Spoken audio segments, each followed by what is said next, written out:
Halo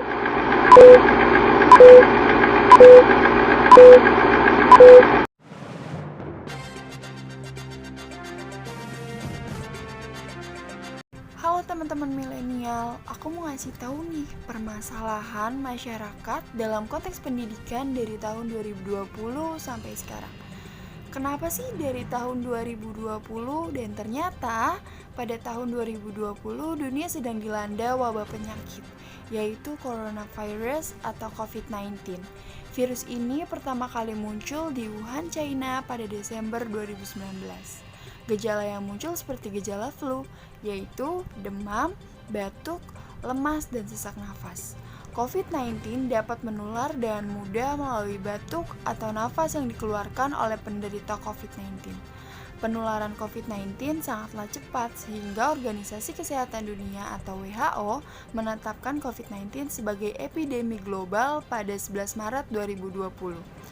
Pandemi COVID-19 yang masuk ke Indonesia membawa dampak yang sangat besar. Salah satunya yaitu dunia pendidikan. Nah, pembelajaran yang awalnya tatap muka antara dosen dan mahasiswa berubah menjadi pembelajaran daring guna meminimalisir penyebaran COVID-19. Dengan menggunakan sistem pembelajaran secara daring ini, muncul berbagai masalah yang dihadapi oleh mahasiswa, yaitu mahasiswa seringkali mengalami kejenuhan dan ketidakfokusan dalam belajar yang dapat mengakibatkan motivasi belajar yang menurun. Halo teman-teman semua, kami dari kelompok 6 yang beranggotakan Agil Triani, Alfriano Trimaulino, Dea Syafira, Ibra Evandril, Hovifa Anastasia, dan Vika Putri Delinda ingin memberikan solusi mengenai permasalahan yang sudah dibahas sebelumnya, yaitu mengenai kejenuhan dan ketidakfokusan selama pembelajaran online. Di sini kami ingin berbagi tips untuk mengurangi kejenuhan dan meningkatkan konsentrasi belajar selama pembelajaran online. Disimak baik-baik ya teman-teman videonya. Sebelum ke tips mengurangi kejenuhan, teman-teman harus tahu dulu nih, apa sih itu kejenuhan dan mengapa ya ketika kita sedang belajar kita itu seringkali jenuh. Kira-kira apa aja ya faktor penyebabnya? Menurut Dewi dan Yosef, tahun 2017 mengatakan bahwa kejenuhan belajar merupakan suatu kondisi mental seseorang saat mengalami rasa bosan dan lelah yang amat sangat sehingga mengakibatkan timbulnya rasa lesu, tidak bersemangat untuk melakukan suatu aktivitas belajar.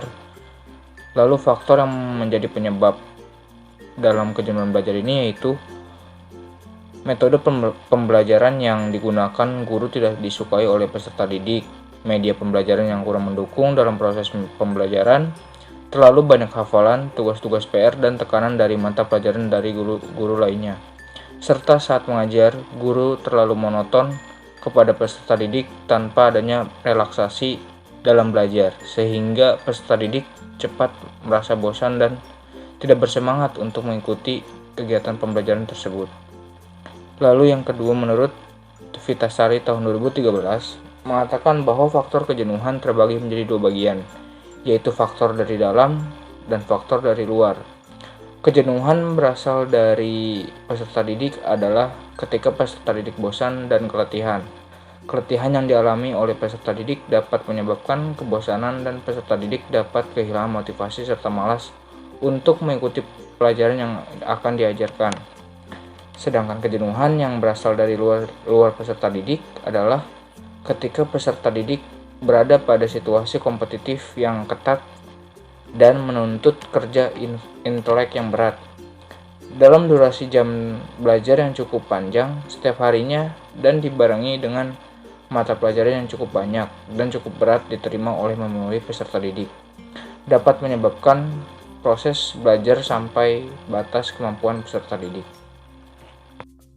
Ada beberapa tips and trik yang bisa kamu lakukan untuk mengurangi tingkat kejenuhan kamu selama pembelajaran online. Yang pertama, pilih tempat belajar yang nyaman. Kamu bisa mencari tempat nyaman dan mengganti suasana belajar kamu di rumah untuk bisa mengatasi rasa bosan kamu selama pembelajaran online. Kamu juga bisa memanfaatkan area teras dan balkon rumah kamu untuk belajar. Kalau kamu lebih nyaman belajar di dalam kamarmu, kamu bisa nih mendekor meja belajarmu agar kamu bisa lebih bersemangat untuk belajar.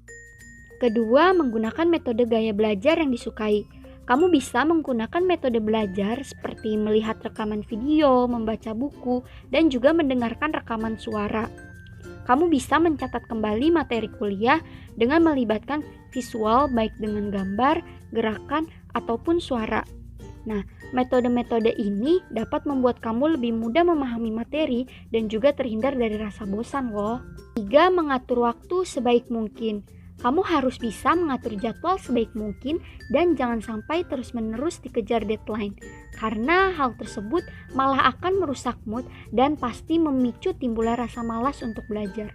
Kamu bisa nih menggunakan tabel kegiatan yang akan kamu lakukan dan menyusun skala prioritas, mulai dari kegiatan penting, tidak penting, mendesak, dan tidak mendesak. Kamu juga bisa menentukan durasi waktu untuk mengerjakan kegiatan tersebut. Keempat, tentukan target pencapaian nilai akhir atau IP setiap semesternya. Untuk menambah semangat saat pembelajaran daring, kamu bisa nih membuat target nilai akhir per semester. Jadi target nilai ini bisa membuat kamu lebih tertantang dan termotivasi untuk terus belajar supaya bisa mencapai target tersebut. Nah, apabila kamu sudah bisa mencapai target tersebut, kamu juga bisa nih memberikan self reward kepada diri kamu, misal dengan pergi liburan bersama teman, membeli barang kesukaan, dan sebagainya. Kelima, membuat kelompok kecil untuk belajar bersama teman-teman. Kamu bisa mengatasi rasa bosanmu dengan membuat kelompok kecil bersama teman-temanmu. Meskipun berkomunikasinya hanya melalui daring, tapi kelompok ini sangat membantu kamu loh. Kelompok belajar ini bisa membangkitkan mood serta meningkatkan motivasi belajar kamu. Kamu juga bisa menjaga kesehatan mentalmu dengan berinteraksi bersama teman-temanmu. Keenam, menyediakan waktu untuk melakukan refreshing. Jika belajar terus-menerus dan memaksakan diri, tentu saja akan mengakibatkan kejenuhan. Nah, untuk menghindari itu, kita perlu mengambil sedikit waktu untuk menghibur diri dengan cara melakukan kegiatan-kegiatan yang menyenangkan. Misalnya, nongkrong bareng teman, jalan-jalan bareng teman, atau pergi ke tempat yang bernuansa alam agar mampu memberikan ketenangan pikiran dan kedamaian jiwa. Nah, setelah mengetahui faktor penyebab kejenuhan dan tips mengurangi kejenuhan, teman-teman tahu nggak sih kenapa ya kita juga kalau belajar sering banget nih nggak konsentrasi? Dan sebenarnya hal apa aja sih yang mempengaruhi konsentrasi belajar kita? Konsentrasi pada pembelajaran. Peserta didik hendaknya memiliki kemampuan berkonsentrasi saat proses belajar berlangsung. Melalui konsentrasi belajar, peserta didik mampu untuk mengikuti proses belajar, sehingga mampu mencapai tujuan pembelajaran yang diharapkan. Konsentrasi diperlukan dalam proses membaca, mendengar, maupun menulis. Konsentrasi adalah usaha untuk memusatkan perhatian terhadap objek yang dibutuhkan, dengan mengabaikan stimulus lain yang tidak diperlukan, menurut Sukri dan Purwanti pada tahun 2016. Terdapat faktor internal dan faktor eksternal yang mempengaruhi konsentrasi. Yang pertama ada faktor internal, contohnya keadaan jasmani dan rohani yang sehat, tidak ada gangguan di dalam panca indera, tubuh dalam kondisi fit, tidak sedang dalam keadaan stres atau tertekan, dan memiliki ketenangan batin dan emosi. Yang kedua ada faktor eksternal, misalnya suasana lingkungan yang tenang, terbebas dari polusi udara, penerangan cukup, dan sarana prasarana yang memadai, menurut Ikawati pada tahun 2015. Secara khusus, di dalam kegiatan ini akan fokus pada konsentrasi pada proses belajar atau sering disebut konsentrasi belajar. Mahasiswa yang dapat mengelola konsentrasi belajarnya akan menjadikannya mampu memahami dan mengaplikasikan segala informasi yang didapatkan. Dengan pemahaman tentang materi pelajaran yang disampaikan dosen, maka peserta didik akan mendapatkan nilai yang tinggi di kelas. Sedangkan peserta didik yang tidak dapat menjaga konsentrasi ketika sedang belajar, maka akan mengalami kesulitan dalam melakukan aktivitas belajar secara menyeluruh dan dapat berdampak pada hasil belajar yang kurang optimal. Nah, selanjutnya ada beberapa tips untuk lebih berkonsentrasi dalam belajar. Apa aja sih? Yang pertama, pilih tempat yang sesuai untuk belajar. Sebelum mulai belajar, kamu bisa pilih tempat belajar yang menurutmu paling nyaman. Misalnya, kalau kamu merupakan tipe yang gampang terdistract, kamu bisa pilih tempat-tempat yang jauh dari gangguan, kayak contohnya di dalam kamar. Selain itu, pilih juga tempat belajar dengan penerangan atau pencahayaan yang bagus supaya nggak mengganggu penglihatan kamu. Yang kedua, rapikan meja atau area belajar. Jangankan untuk berkonsentrasi, mungkin kita akan terlihat bad mood untuk belajar karena tempat belajar atau area belajar kita itu berantakan. Jadi, cobalah ketika kita ingin belajar, rapikan dulu segala barang-barang yang ada di atas meja, agar kamu bisa memiliki ruang atau space yang cukup. Yang ketiga, pilih metode belajar yang pas untuk kamu. Setiap orang pasti mempunyai metode belajarnya masing-masing. Kita bisa mencari tahu dulu nih, metode belajar kita itu seperti apa sih? Kalau kamu sulit mengingat pada materi atau poin-poin yang penting, kamu bisa loh membuat rangkuman di buku atau di binder. Setelah menentukan metode belajar apa yang kamu sukai, kamu jadi bisa lebih berkonsentrasi dan memahami materi dengan baik. Yang keempat, tentukan batas waktu belajar. Belajar juga ada batasannya loh, jangan karena kamu anaknya ambis banget nih, dan ingin mendapatkan nilai sempurna di ujian nanti, kamu belajarnya tidak kenal waktu, dan ujung-ujungnya kamu akan kelelahan dan sakit. Kamu harus bisa menentukan batas waktu belajar kamu. Misalkan, waktu belajar kamu itu selama 2 jam. Nah, dalam waktu 2 jam itu, kamu tidak harus terus-terusan belajar. Tetapi beri jeda istirahat selama 5-10 menit untuk meregangkan badan dan mengistirahatkan mata. Jangan terlalu lama ya, ini hanya istirahat sebentar untuk mengembalikan fokus dan membuat pikiran kamu menjadi rileks. Yang kelima, buat daftar target belajar. Dalam hal ini, target-target belajar yang akan kamu capai nantinya. Misalnya hari ini kamu belajar mata kuliah biopsikologi. Kamu bisa membuat target belajar bahwa materi gangguan emosi dulu yang akan kamu pelajari. Dan kamu harus sudah bisa paham dengan materi ini. Dengan adanya target ini, kamu akan bisa berkonsentrasi dalam belajar. Tetapi, usahakan target yang kamu buat itu sesuai dengan kapasitas kamu ya. Yang keenam, tidak membuka game atau sosial media saat belajar. Hal yang satu ini penting banget untuk berkonsentrasi dalam hal belajar. Usahakan bahwa kamu tidak membuka sosmed atau game saat kamu sedang beristirahat. Kenapa sih?